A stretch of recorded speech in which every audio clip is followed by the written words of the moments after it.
भीम तो बंधन में बंधा है, फिर दुशासन क्यों चीख रहा है?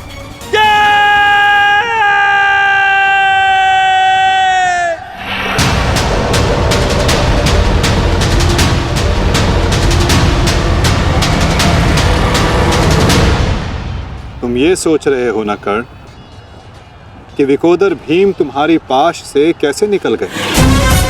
कदाचित तुम भूल रहे हो कि विकोदर भीम पवन पुत्र है, और पवन को कौन रोक सकता है?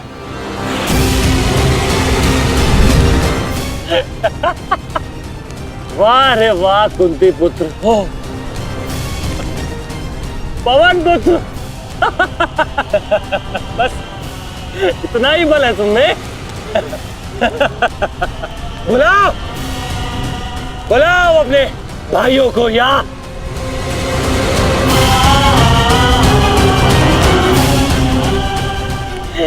पांच पिताओं को।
क्या कहा था तुमने?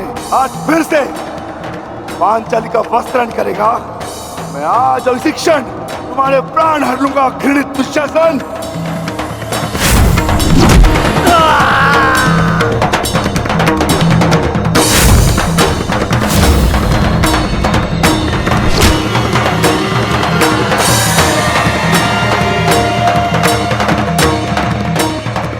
इसी भांति तुम पांचाली के केश पकड़कर द्यूत सभा में लाए थे ना?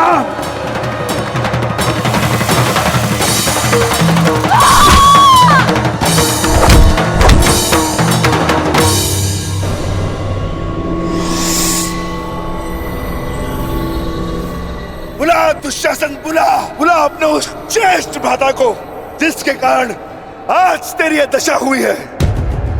बुला अपने उन 98 भाइयों को जो तेरे कारण और तेरे ज्येष्ठ के कारण धरती और नरक के मार्ग में फंसे हैं। बुला दुशासन, बुला, आज तो तू बुला तुझको।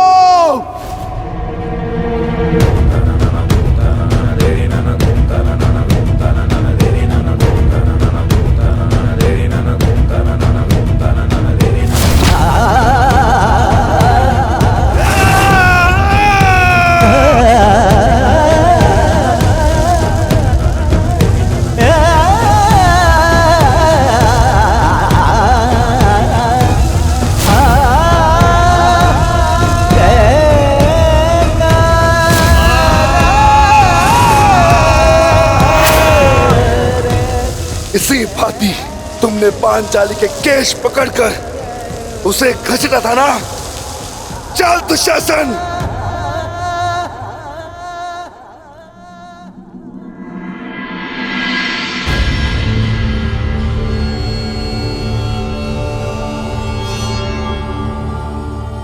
प्रणिपात माता।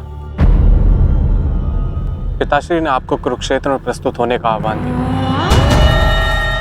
आशा करती हूँ वृकोदर, युद्ध समाप्त होने के पश्चात आपकी पत्नी पुनः अपने केश बांध सकेगी। मुझे विश्वास है पांचाली कि इस आने वाले युद्ध में मैं वृकोदर भीम उस दुशासन की छाती फाड़कर उसके छाती के लहू से तुम्हारे केश सींच पाऊंगा।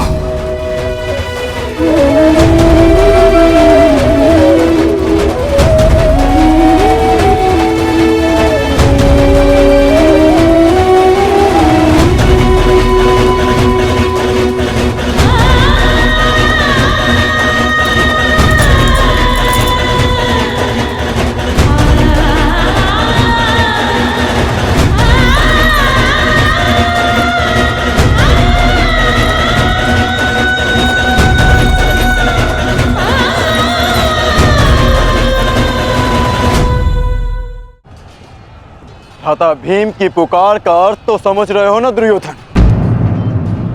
आज तुम्हारा 99वां अनुज भी जीवित नहीं बचेगा। जिस प्रकार उस द्यूत सभा में हम कुछ ना करने के लिए विवश थे, आज उसी प्रकार तुम अपने अनुज की रक्षा ना करने के लिए विवश हो।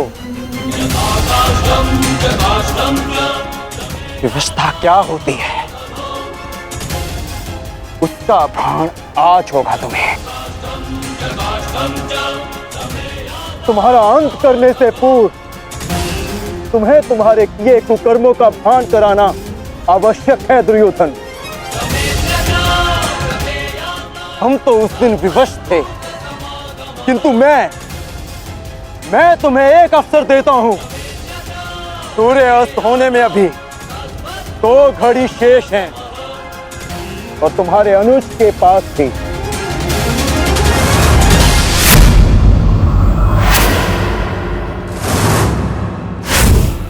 जाओ, बचा सकते हो तो बचा लो अपने अनुज को।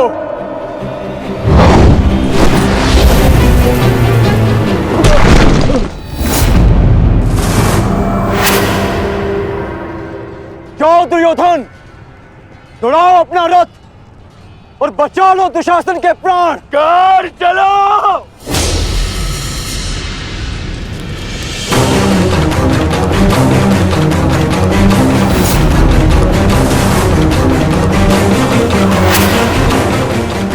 तुम्हारे रखना कर, आज किसी के रथ का वेग भ्राता भीम के प्रहार से अधिक शक्तिशाली नहीं होगा।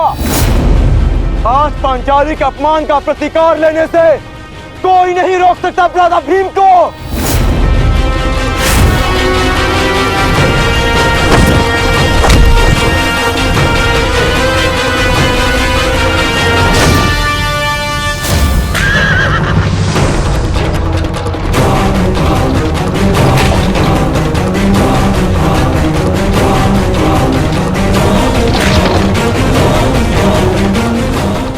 वीरता करो मित्र।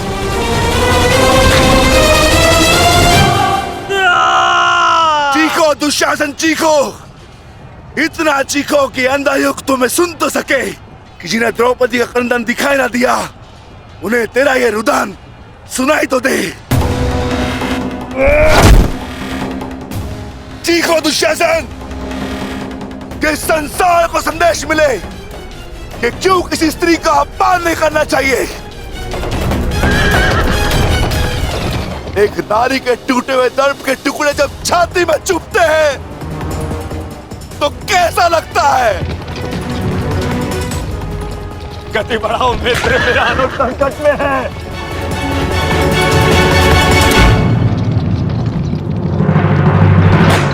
इस बाएं हाथ से तुमने द्रौपदी के केश पकड़े थे ना, स्मरण है ना नीच?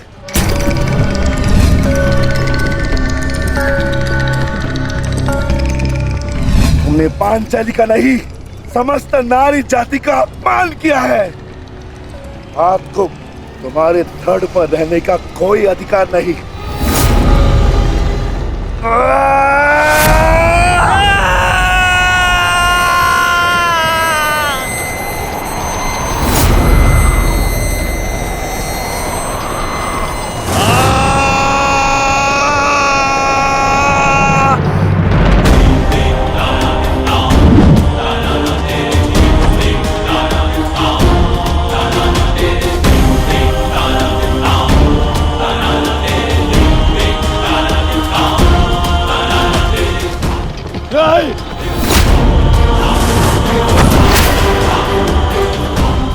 इसी दाएं हाथ से तुमने द्रौपदी का चीर पकड़कर खींचा था ना?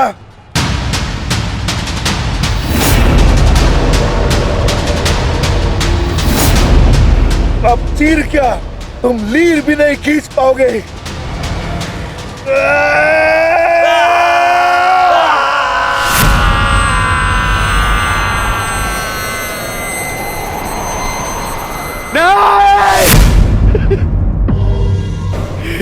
बस करो संजय, बस करो, मुझे कुछ और नहीं सुनना। दुशासन!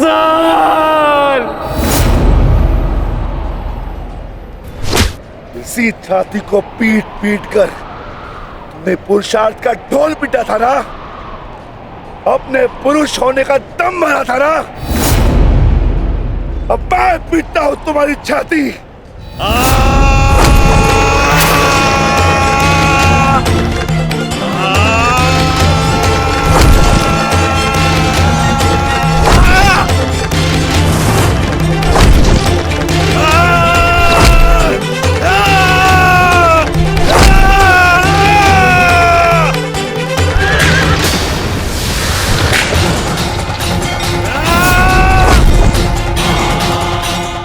दुशासन, तुमने क्या कहा था पांचाली को?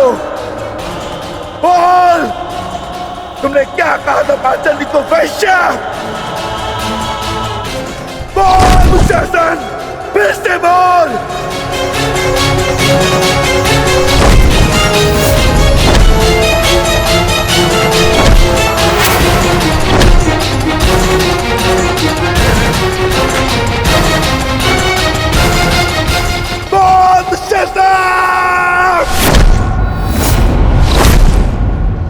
बोल दुशासन, बोल।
तुमने मुझे क्या बना दिया दुशासन?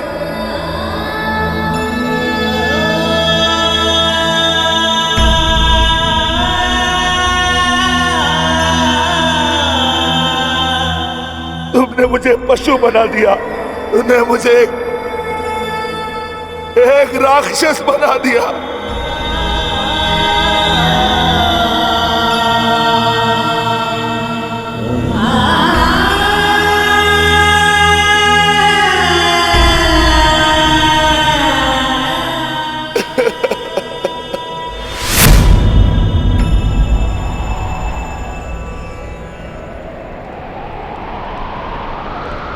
मैंने अपनी प्रतिज्ञा पूर्ण की पांचाली,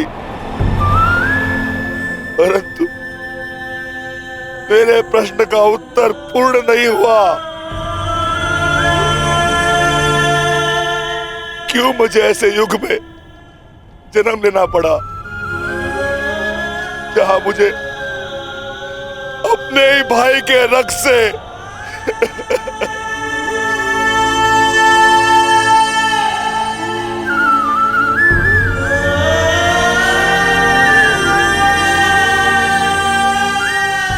ऐसा क्यों हुआ पांचाली? ऐसा क्यों हुआ?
देख रहे हो युवराज दुर्योधन,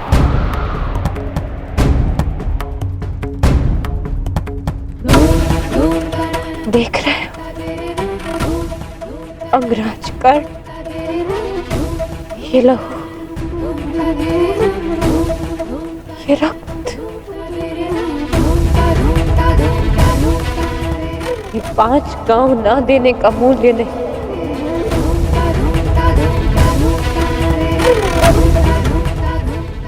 ये पंचभूत से बनी सृष्टि के सबसे बड़े सृजन, स्त्री के अपमान, उसे यातना देने का मूल्य।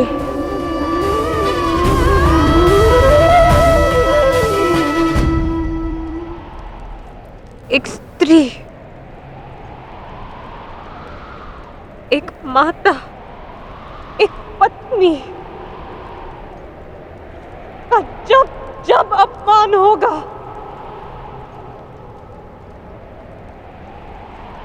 तब तब ऐसा दृश्य दोहराया जाएगा।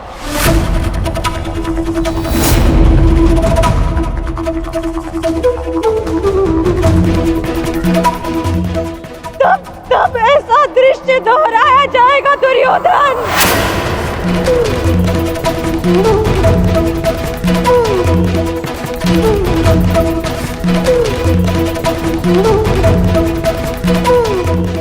एक स्त्री को अश्रुओं से स्नान कराने का मूल्य रक्त स्नान से चुकाया जाएगा। आज मेरी पीड़ा कम नहीं हुई है, और बढ़ गई है।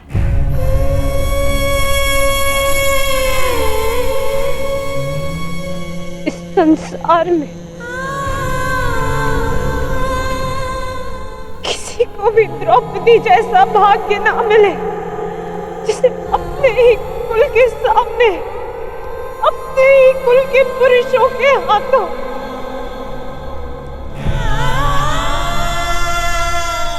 अपमान सहना पड़ा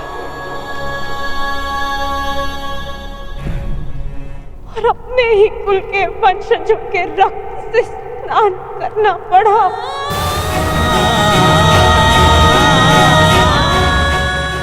हे ईश्वर, इस संसार में किसी को भी द्रौपदी बनाकर जन्म मत देना।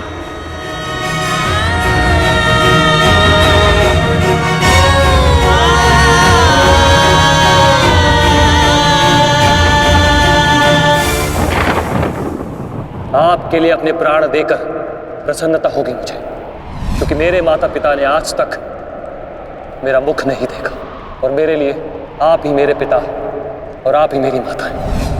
मेरा भाई, मेरा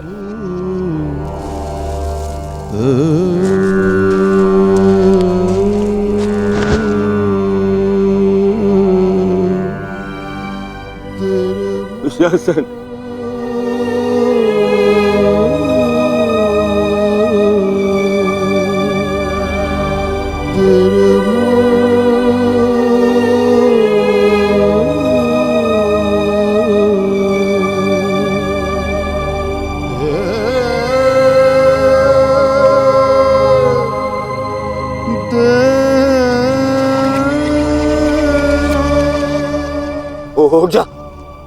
उठ जा देख, युद्ध समाप्त हो गया है।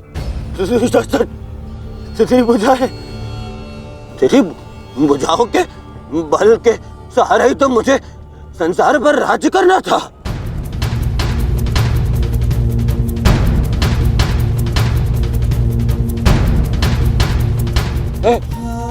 दुशासन, मेरा अनुज नहीं, तेरी आंखें का तू अनुज, मुझे यूं अंधकार में छोड़कर मत जा अनुज।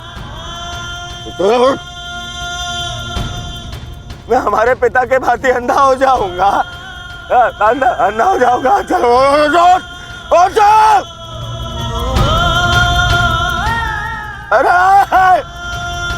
अरे इसकी बुझाए क्या है?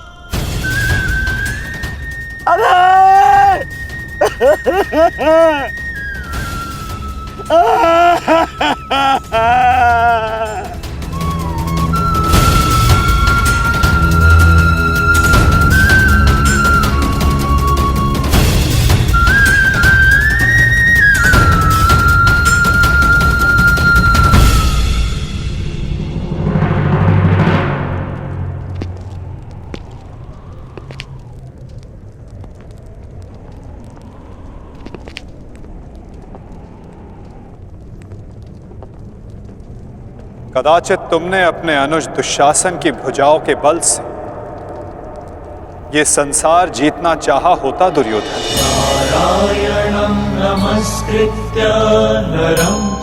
तो आज सारा संसार तुम्हारा दास होता, किंतु नहीं, तुमने इसकी भुजाओं के बल से एक स्त्री का वस्त्र हरण करना चाहा दुर्योधन। कदाचित तुमने इसकी दुर्जयता के बल से तीनों लोकों पर शासन करना चाहा होता दुर्योधन, तो आज तुम्हें वो भी मिल जाता। परंतु नहीं, तुमने ऐसा नहीं किया दुर्योधन। तुमने अपने अनुज दुशासन के मन में कुटिलता और कुचक्र का षड्यंत्र रच दिया।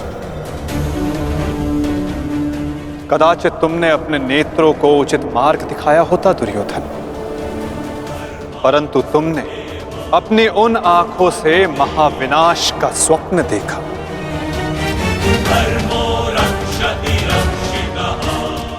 स्मरण रहे दुर्योधन, नियति, धरती और प्रकृति, ये तीनों स्त्री हैं, और जब जब स्त्री का अपमान होगा, नियति पुरुष के विरुद्ध होगी। धरती उस अपमान का भार नहीं सहेगी और प्रकृति उसे नष्ट कर देगी।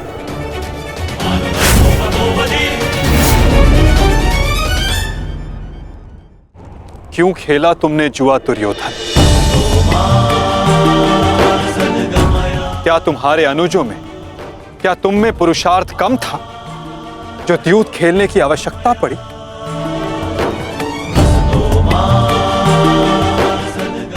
इसी द्यूत के कारण एक स्त्री पहले अपने ही अश्रों में नहाती है और अब अपनों के ही रक्त से।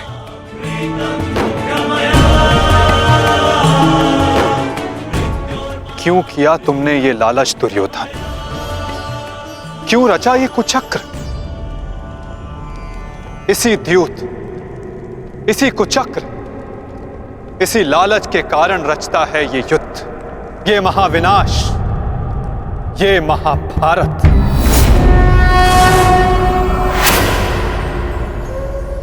क्यों आज एक भ्राता को अपने ही अनुज के रक्त को पीना पड़ा और दूसरा आज स्वयं के रक्त में लथपथ है? स्मरण रहे, जो हाथ स्त्री की लाज, उसके मान के रक्षण के लिए है, यदि वो हाथ स्त्री की लाज उतारने का दुस्साहस करेंगे, उसका मान भंग करने का दुस्साहस करेंगे, तो उन हाथों को धड़ से अलग कर दिया जाएगा।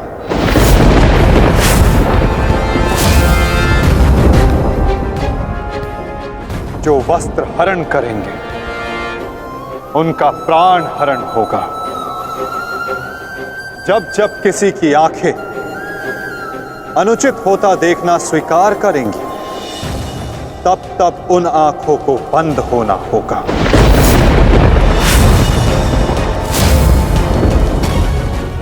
यही नियति है, यही प्रारब्ध है और यही है इस महाभारत का कारण और निवारण।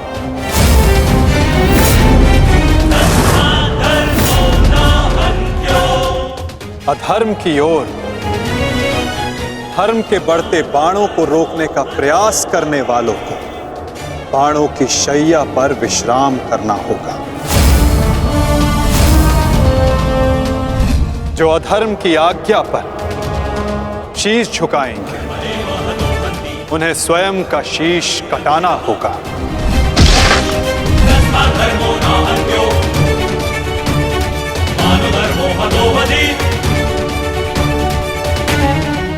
अधर्म को ना किसी का कवच बचा सकता है, ना ही किसी के बाण। ऐसा कोई रथ नहीं जिस पर अधर्म चढ़कर अपने लक्ष्य तक पहुंच सके। ग्रास लेगी ये धरा उस अधर्मी को भी और अनचाहे उसका साथ देने वाले के रथ को भी। जो एक झूठे वचन के लिए सत्य के चक्र के समक्ष आकर खड़ा होगा, उसे स्वयं सत्य के चक्र के साथ धंसना होगा। तदात्मानं सृजाम्यहम्।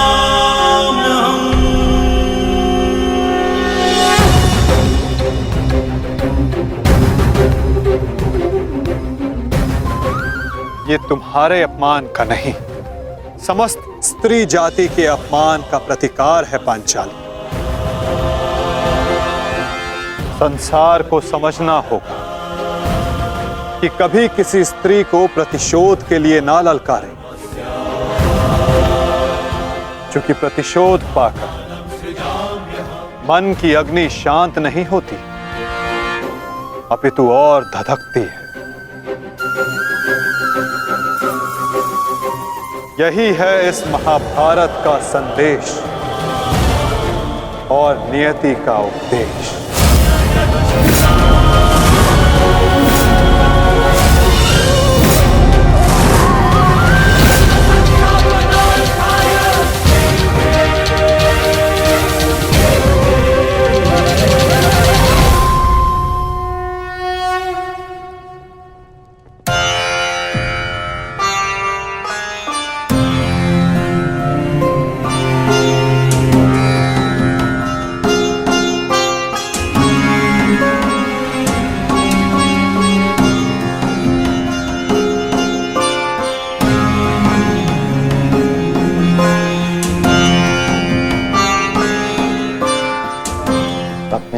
संभालो मित्र, एक योद्धा को रोकर विदा नहीं करते।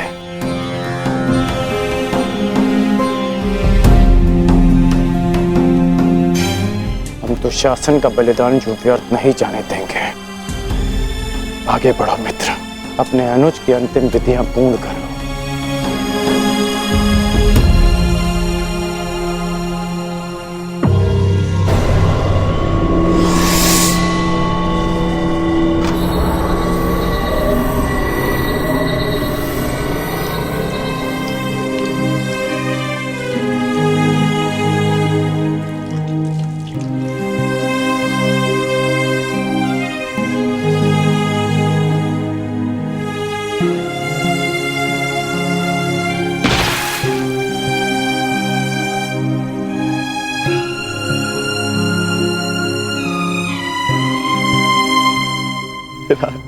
अच्छा, प्रेहि प्रेहि पतिभिः पूर्वैर्भिः यत्रा न पूर्वे पितरपर्युः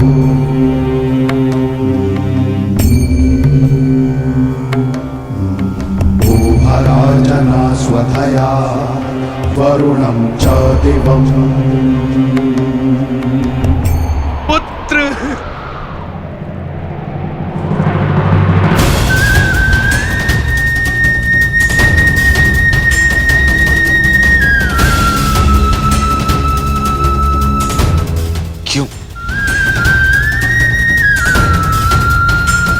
कैसे कैसे होने दिया तुमने ये? तुम्हारा अनुज तुम्हारा उत्तरदायित्व था, उसकी रक्षा कैसे ना कर पाए तुम? मैं नेत्रहीन हूं पुत्र, परंतु ऐसा प्रतीत होता है जैसे किसी ने मेरा एक नेत्र छीन लिया है।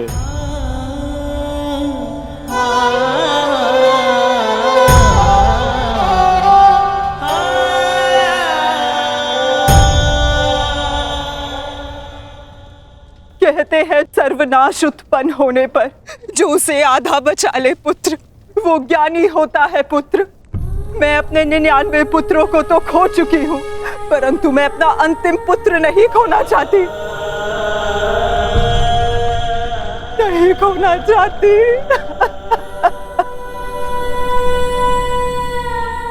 बंद कर दो ये महाविनाश दुर्योधन, और लौट चलो।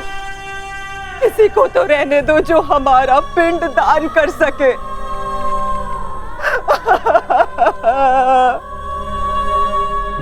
चलो पुत्र, लौट चलो। नहीं, अब इस युद्ध को रोका नहीं जा सकता।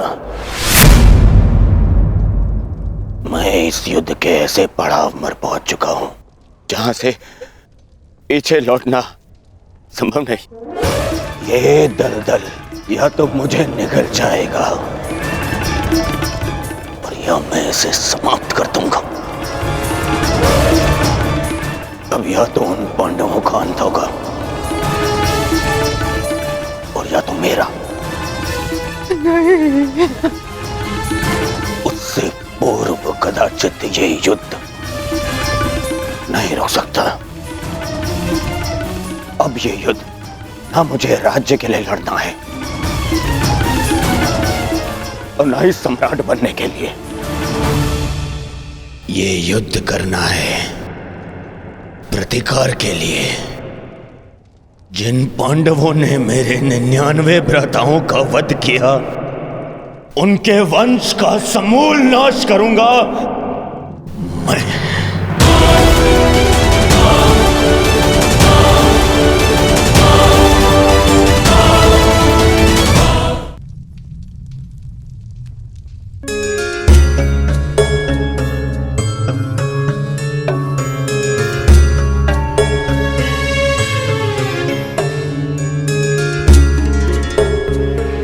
किस चिंतन में डूबे हो युधिष्ठिर?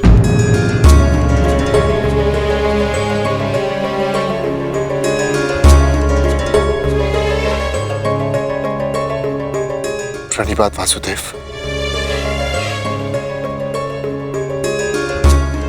तुमने मेरे प्रश्न का उत्तर नहीं दिया युधिष्ठिर। हाँ वासुदेव, मेरा मन अशांत है। बुद्धि पर जैसे भ्रम की धूल सी जमी है।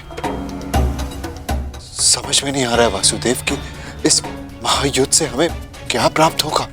आश्चर्य, धर्मराज के मन में ऐसा असमंजस। वासुदेव, मैं आपसे निवेदन करता हूं कि मुझे धर्मराज कह के मत पुकारिए। इस धर्म युद्ध में बिखरे अधर्म की छींटें मुझ पर भी पड़ी हैं। मैं धर्मराज कहलाने योग्य नहीं हूं वासुदेव। युद्ध में शरीर और सेना के बल से अधिक महत्वपूर्ण आत्मबल होता है युधिष्ठिर। और इस प्रकार युद्ध के मध्य में सम्राट का मन दुर्बल पड़ जाए, ये उचित नहीं है। तुम ये मत भूलो युधिष्ठिर कि ये महायुद्ध केवल तुम्हारा नहीं है, ये संपूर्ण भारतवर्ष की उस प्रजा का भी है जो न्याय चाहती है, जो अधर्म से मुक्ति चाहती है, जो तुम्हें हस्तिनापुर का योग्य उत्तराधिकारी मानते हैं, जो तुम में भारत का योग्य सम्राट देखते हैं। इस युद्ध में तुम्हें सम्राट बनते देखने के लिए अनगिनत सैनिकों ने अपनी आंखें बंद कर ली युधिष्ठिर। और आज भी अनगिनत सैनिक सज्ज हैं अपना बलिदान देने के लिए। एक सम्राट का कर्तव्य है कि वो अपनी सेना, अपनी प्रजा का मार्गदर्शन करे, ना कि स्वयं दुविधा में फंस जाए।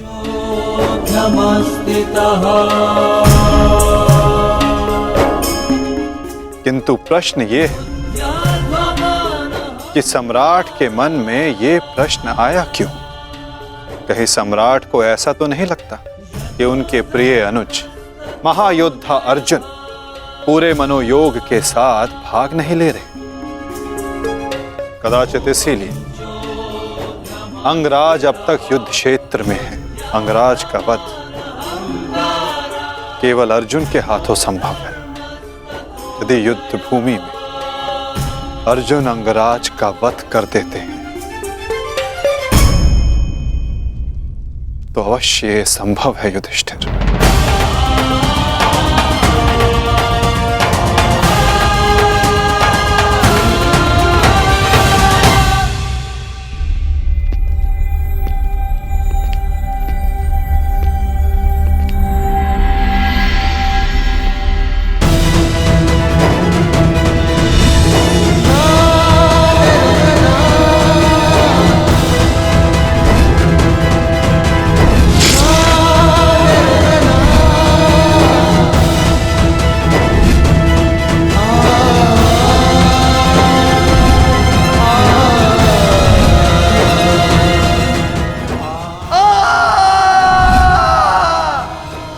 जीवन भर परिवर्तन के लिए संघर्ष किया, क्योंकि जब भी मैंने ऐसा किया तो मैंने लोगों की आंखों में आशा की किरण देखी।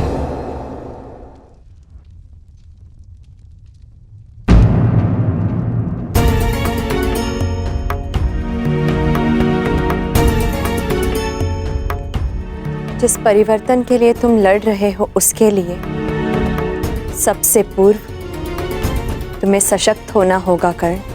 कुछ समझ नहीं पा रहा हूं वृषाली। लगभग अपने सारे प्रिय खो चुका हूं। हमारी अगली पीढ़ी जिसके लिए मैंने परिवर्तन का स्वप्न देखा था वो तो बची ही नहीं।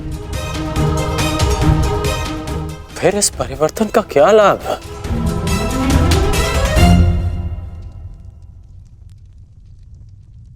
तुमने जो जो सहा है मुझे उसका भान है कर्ण, परंतु कुछ नवीन पाने के लिए बलिदान करने ही पड़ते हैं। युद्ध में योद्धा वीर गति प्राप्त करता है ये भी जानते थे। धन की, प्राण की, अपनों की हानि होती है ये भी तुम जानते थे कर्ण। फिर आज ये उद्विग्नता क्यों? इस समय तुम कौरव सेना के सेनापति हो अंगराज, और तुम्हारी सेना को तुम्हारे मनोबल की आवश्यकता है। उन्हें एक सशक्त सेनापति चाहिए, ना कि एक टूटा हारा योद्धा। हम सबको तुम पे विश्वास है कर्ण, मुझे तुम पर विश्वास है।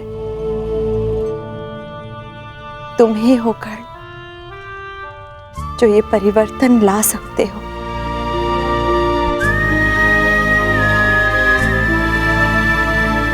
मैंने तुम्हें कितने कष्ट दिए हैं, फिर भी सदा तुमने मेरा साथ दिया, मुझे साहस दिया।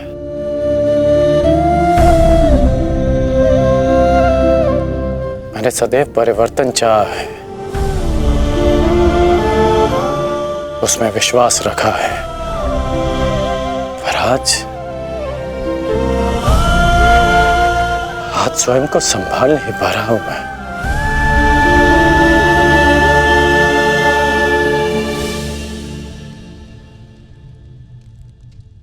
स्वयं को संभालो सर सेनापति, इस तरह टूटो मत, क्योंकि अगर तुम टूटे तो परिवर्तन का वो स्वप्न टूट जाएगा।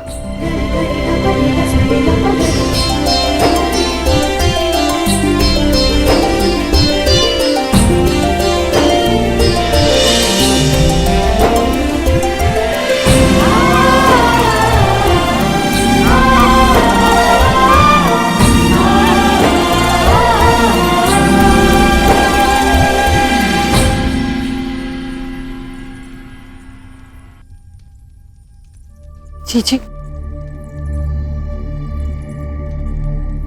एकांत। जी मैं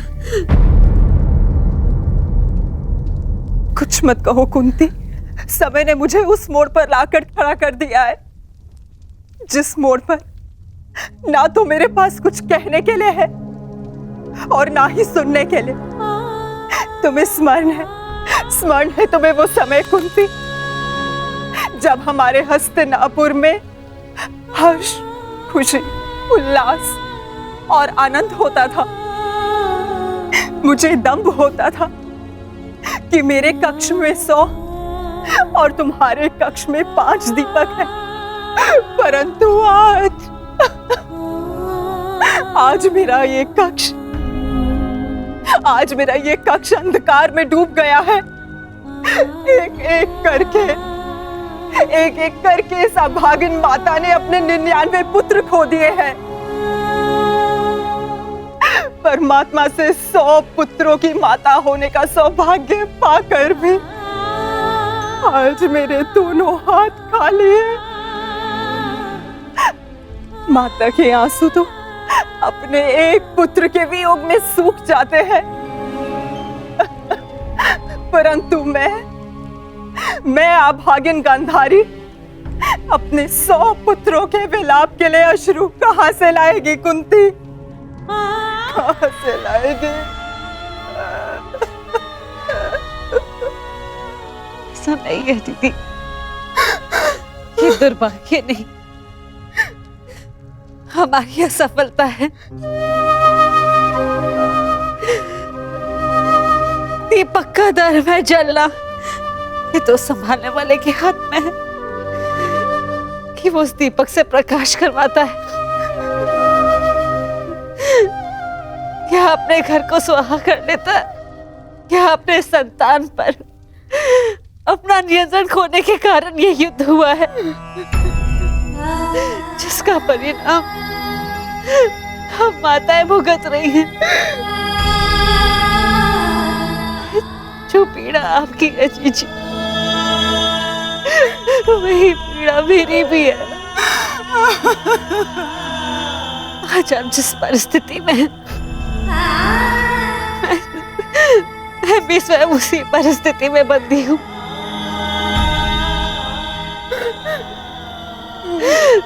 भाइयों को लड़ते देख कौन सी माता प्रश्न हो।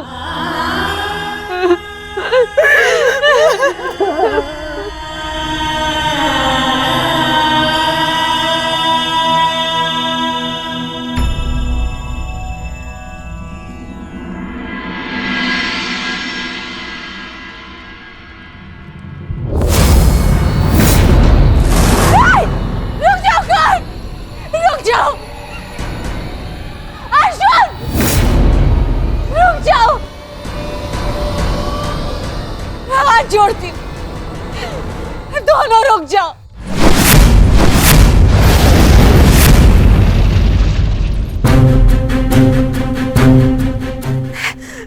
ऐसा नहीं होने दूंगी।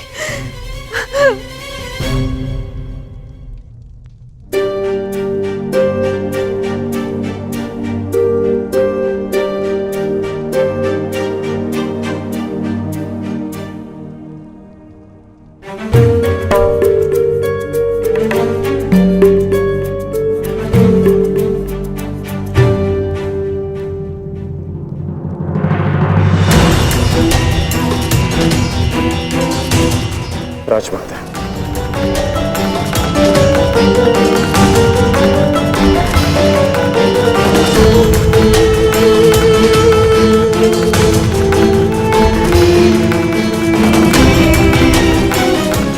बड़ी बात राजमाता, ऐसा क्या हो गया कि आपको इस समय यहाँ आना पड़ा? कुछ शुभ शब्दों ने मेरे मन को व्याकुल कर दिया है। मैं समझ सकता हूँ। जिस माता के सारे पुत्र युद्ध पर हों, उस माता का मन व्याकुल होना स्वाभाविक है। बात ये नहीं है, मैंने दुस्वप्न देखा। कैसा दुस्वप्न? तुम बांध छड़ा आगे जा रहे हो, अर्जुन भी सजा है, और दोनों ने बांध संधान कर दिया।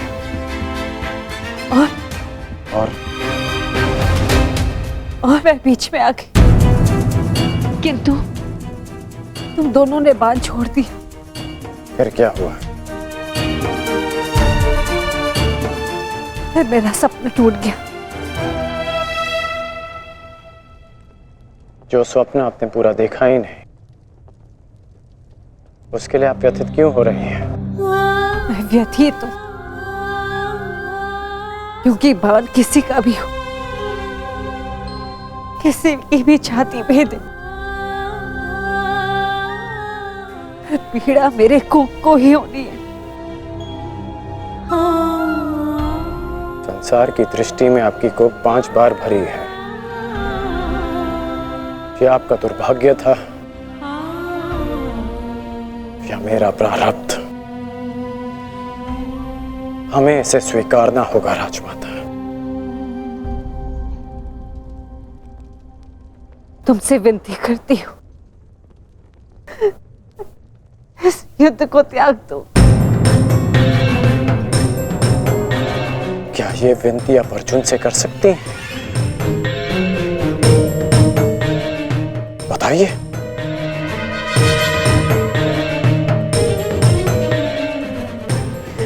मैं विवश हूं। परंतु हम विवश नहीं हैं पुत्र।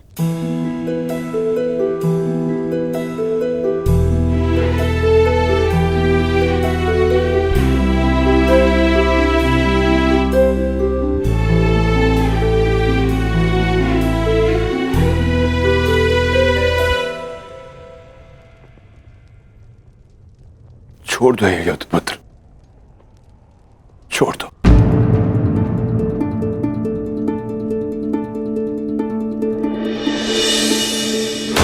पिताश्री, आपके पिता के आदेश के साथ साथ हमारा आदेश भी सम्मिलित है पुत्र। छोड़ दो ये युद्ध पुत्र। ये युद्ध परिवर्तन के लिए नहीं, विनाश के लिए।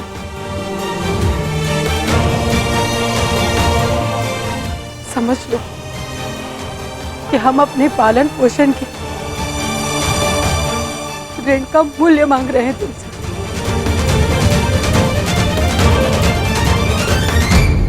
लौट चलो पुत्र, लौट चलो।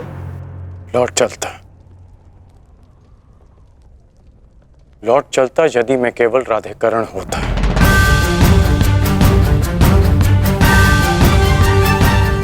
अब मैं कौरव सेना का सर सेनापति हूं पिताश्री। मैं नहीं लौट सकता।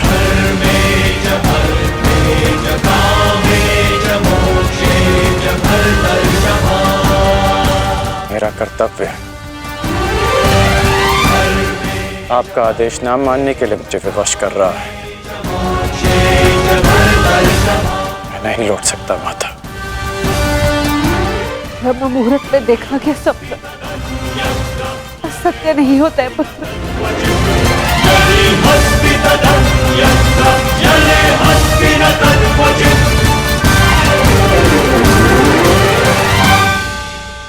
आपका स्वप्न टूटा है राजमाता,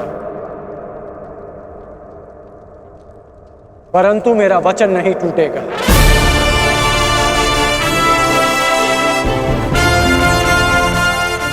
सूर्योदय होने को है। मेरा अर्घ देने का समय हो गया।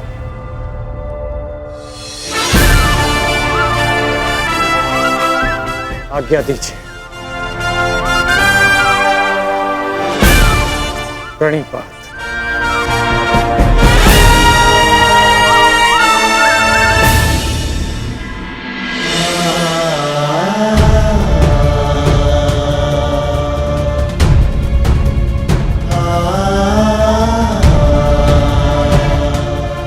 आज्ञा दीजिए पिताश्री। आयुष्मान भव।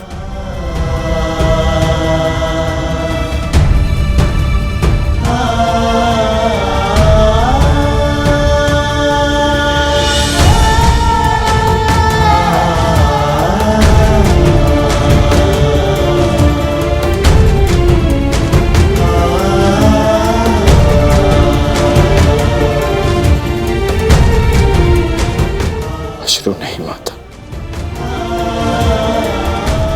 चलता।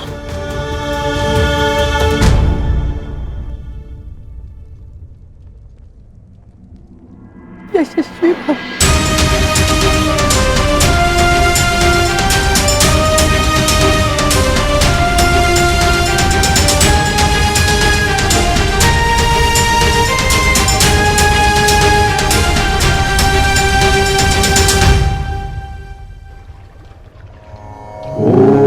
सूर्याय नमः। ॐ भार्गवे नमः। ॐ खगाय नमः। ॐ श्री सवित्रे सूर्यनारायणाय नमः।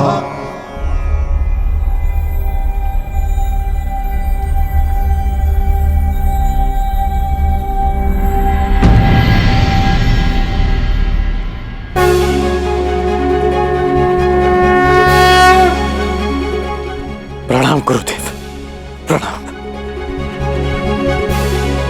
आयुष्मान भव पुत्र, आयुष्मान भव।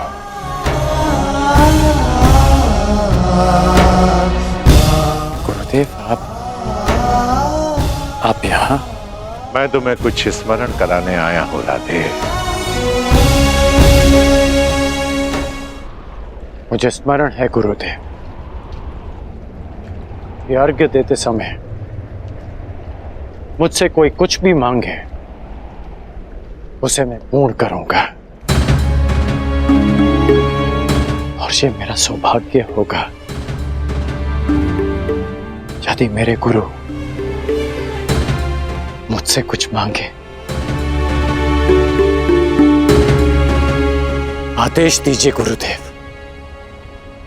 मैं तुमसे कुछ मांगने नहीं आया हूं पुत्र, तुम्हें कुछ और स्मरण कराने आया हूं।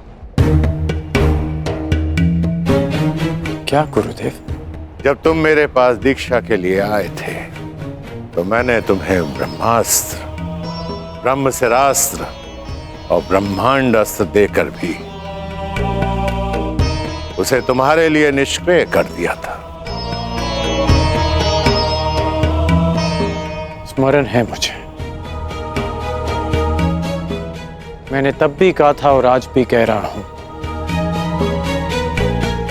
कि गुरु का श्राप भी आशीर्वाद होता है। मुझे उस बात का कोई दुख नहीं गुरुदेव। परंतु मुझे दुख है पुत्र, मुझे दुख है, और मैं तुम्हें यही स्मरण कराने आया हूं उस भूल का पश्चाताप करने के लिए मैंने तुम्हें विजय धनुष दिया था। मेरा श्राप तुम्हारे साथ है और पश्चाताप भी पूर्ण हो। समय आ गया है कर्ण, उस विजय धनुष को धारण करने का।